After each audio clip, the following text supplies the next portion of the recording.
this video, we'll be looking at how to write about your art within an online context. We'll be looking at how people read online, how to structure your words to be clear but still have some personality, and how to write specifically for social media. We'll also cover style guides. Oh, and the all-important use of emoji.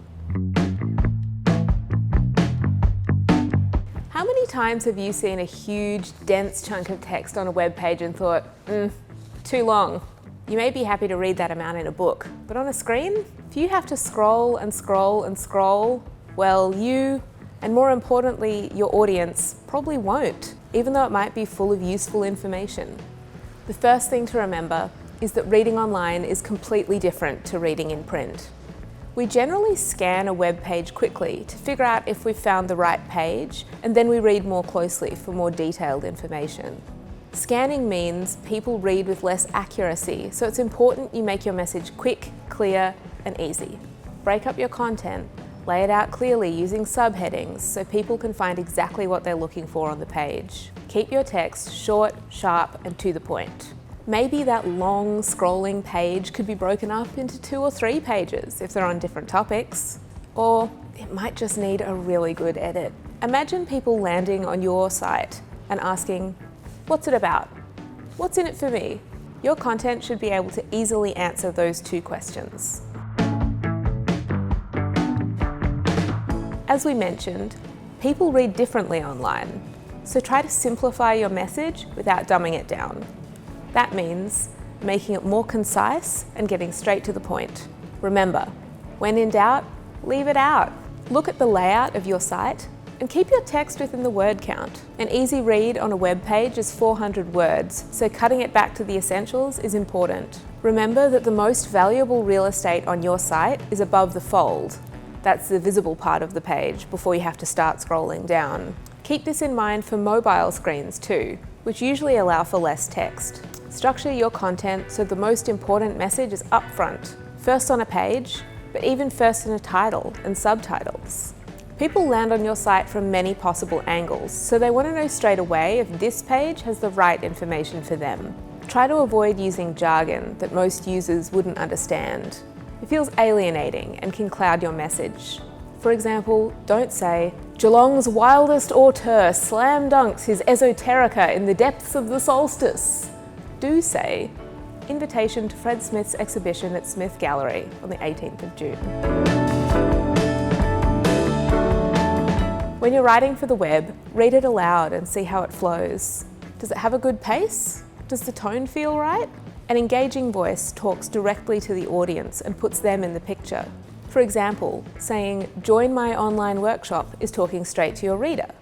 On the other hand, using I is more intimate and gives readers an insight into you and your work. I created an online workshop to share the techniques that are important to me. It's all about that personal brand that we covered in the Getting Your Art Online video.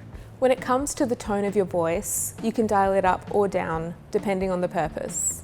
You can be conversational in a blog post, more factual and clear if you're promoting an upcoming workshop, and more high energy if you're promoting an album release. Bios are a written snapshot of who you are, what you do, and how you do it. They should give a sense of your personality, your capabilities, and your achievements. You would typically fit the bio into the About section of your website, so keep it concise and engaging. You can even use humour if it suits your style. Introduce yourself, explain what you do, and mention some high-level accomplishments. There's no need to list every single exhibition you've ever been in here. Your bio isn't your CV. It's the story of who you are and what you've done. You can put your CV in another section of your website or on LinkedIn. Choose whether you want to write about yourself in the first person or the third person. Third-person bios are easier for other people to use if they want to feature you on their site. But first-person bios have a lighter, more personable tone of voice, which we discussed earlier. Have a few versions of your bio so you can easily slot them into different social media formats. A quick one-liner for Instagram and Twitter, a more detailed, work-oriented one for LinkedIn.